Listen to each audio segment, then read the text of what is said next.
Hi, I'm CHI'24 from University of Illinois Urbana-Champaign. Today, I'm excited to share with you the design of VeriSMS, a message verification system for inclusive patient outreach against phishing attacks, and our finding throughout the design process. Patient outreach is critical nowadays. Healthcare providers enable many channels like text messages, email, mobile apps, web portal to ensure timely communication, which further allows better patient education, appointment and follow-up schedule, management of chronic disease and preventive care, as well as medication adherence. However, criminals often target patient outreach for phishing because patients rely on those critical functions.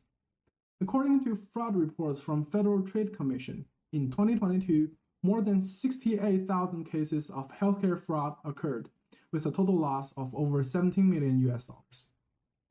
The phishing threat is serious because, first, it cannot be reliably detected based on the message content. As shown in this example, criminals may easily mimic the tone or use content that is identical to messages from healthcare providers. Moreover, patients may be vulnerable to phone number spoofing, which means checking sender's phone number is not reliable as well.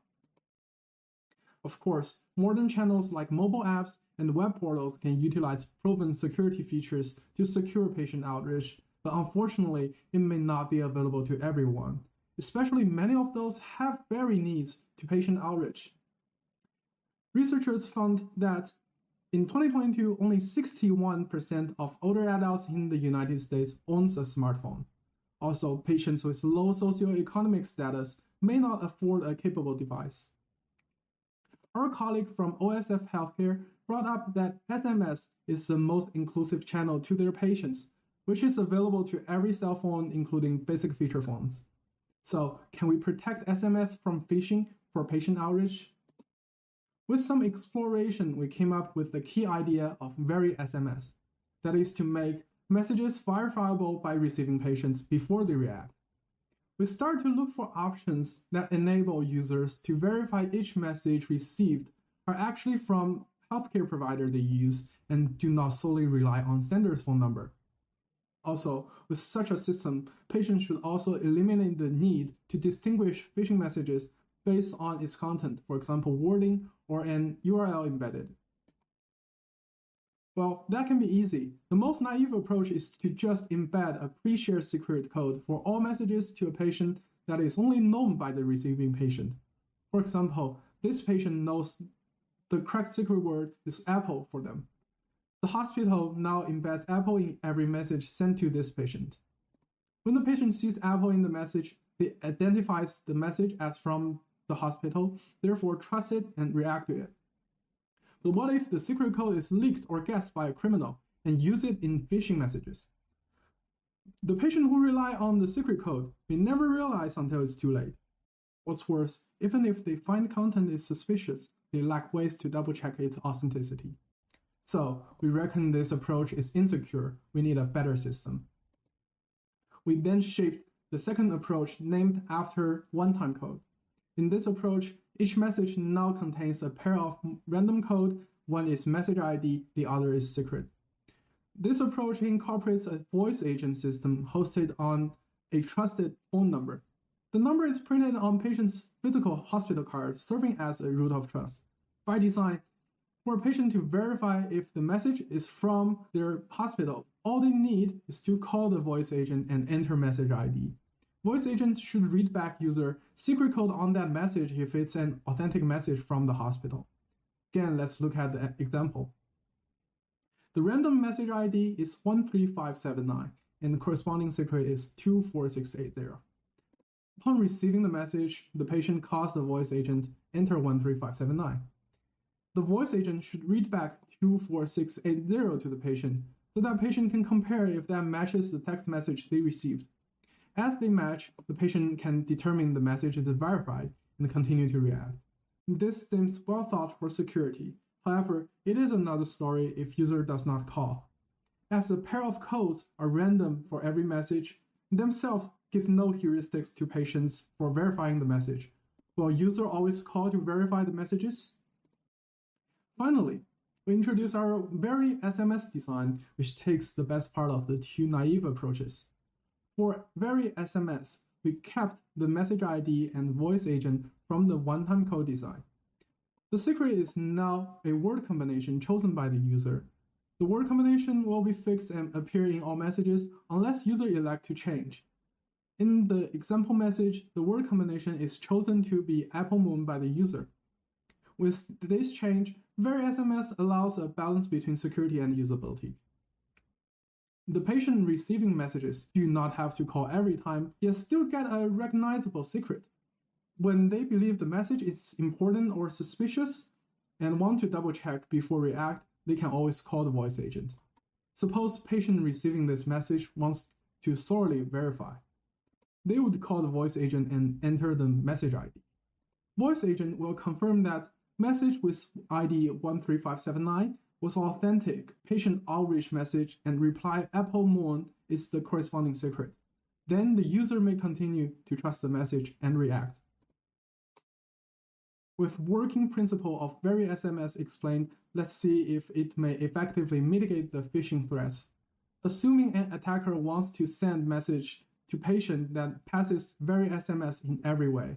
First and foremost, the attacker should spoof the hospital's phone number when sending. Further, the attacker should obtain the user's chosen secret word combination. And finally, to pass the voice agent, attacker needs to obtain a message ID previously has been sent by the hospital. The success rate would be low for code guessing attacks. With assumption that message ID has 5 digits and a pool of 4,000 secret words available for user to choose, the success rate for attacker guesses everything correctly is 1.6 times 10 to the negative 12. Even if user choose to not call, the rate is still as low as 1.6 times 10 to the negative 7, thanks to the word combination design.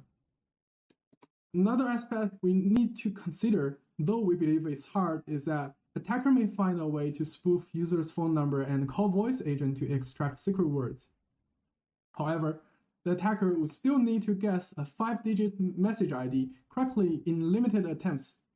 The success rate would be as low as 1 times 10 to the negative 5. To summarize, VeriSMS by its design largely mitigates the phishing threats of SMS patient outreach and significantly raises the barrier of successful spoofing the hospital. With a sounding design of VeriSMS in theory, we further evaluate its performance with real users through user study. We organize our user study in form of one-on-one interview sessions. One typical session first starts with an interactive tutorial where the participant receives a printed tutorial about VeriSMS as well as a hospital card with phone number. During the tutorial, they set up with VeriSMS and are free to make calls to the voice agent and free to ask any question about VeriSMS. When the participant confirmed they understood how VeriSMS works, the participant will receive a series of text messages on their phone, and they shall tell the interviewer whether they classify each of the message received as fraud or benign message. The interviewer do not provide any additional help or answer any question during the attack simulation. With all messages are classified by the participant, interviewer finally asks them questions about using VeriSMS and let them complete a standard system usability scale survey. We designed the user study with priming effect in mind. We invite participants to attend a second session after at least 7 days, and there is no interactive tutorial in phase 2. The 7-day gap of not interacting VeriSMS allows memory to fade in certain degree. We recruited 35 participants in total, and 9 of the 35 participants attended phase 2 of the study. Considering our targeted audience, we also intentionally recruited more elderly participants. 43% of the 35 participants are at least 55 years old. Now, we further explain how we design our attack simulation. During the attack simulation of each session, participants will receive a total of 7 messages in random order. 4 of them are benign messages, which will have correct message ID and the correct secret word combination they chose. 2 of 7 messages are called fraud A. They have the same format but with wrong message ID and secret words. These messages simulate a code guessing attack. One additional message is a plain text message without any security features and is to simulate an omission attack. Since we are interested in the performance of VeriSMS, we tried to rule out the influence from the text content. We used one unified content pool for all 7 messages. All the messages are collected from our healthcare partner OSF, and they are all real-world content. All messages in the pool contain a link placeholder, so participants will not be affected by different links or if there's a link or not. All messages are randomly selected at runtime, so there's never a fixed combination between content and the type of the message. Without further ado, let's look at detection performance of VeriSMS in the user study.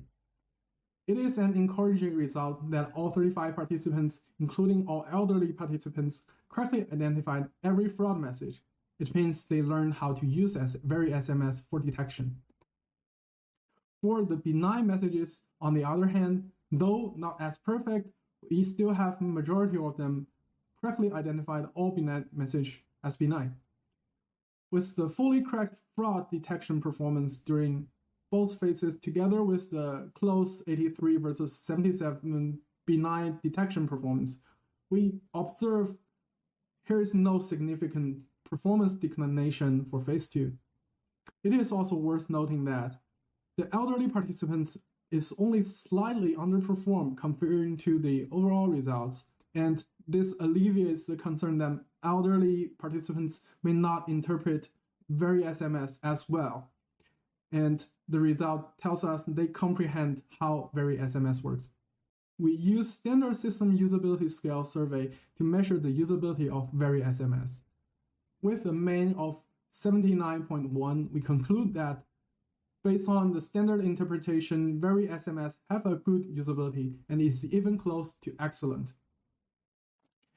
In addition, mean usability score is not significantly dropped in phase 2, meaning that with the 7-day gap, participants still find VeriSMS easy to use without a tutorial. To our surprise, the mean usability score for the elderly participants only is higher than overall. This is promising, as serving elderly is one of our main emphasis. We also further investigated that we have one same participant in both phases give a low usability score. During the exit interview, this participant told interviewer they do not want patient outreach over text message at all, and they prefer to use mobile apps. This means this participant is not our target audience of VeriSMS and should not be seen as a flaw of VeriSMS itself. In addition to all quantitative results, we also coded and analyzed participants' responses from exit interview, and this allows us to better interpret the root cause of false positives and assess our design choices. Before the user study, we quickly realized that all users' input should be read back, including the numbers and choices during our pilot user study. This eliminates most confusions of using voice agent. However, we still observed one case during the user study that participant misread message ID before even making that call to voice agent, and readback didn't correct that mistake. Other than this occasion, most false positives are because of participants believe message content is suspicious, even if they are authentic content from OSF Healthcare. We also asked participants when will they choose to call the voice agent. The result confirms our assumption that one-time code will never work because over 74% participants will choose to not always call to verify messages. In conclusion, we believe VeriSMS is effectively mitigating the phishing threats for SMS patient outreach, and the user study confirms its usability. The most important lesson we learned is that usability is just as important as security, and user habits should be considered when designing the system. We do acknowledge that we need to explore more adaptive attacks and work with OSF to explore options to deploy VeriSMS, which could potentially give us more insights on further refinement of its design. That's all I have today. Thank you for listening. It will be my pleasure if you would check out our full paper.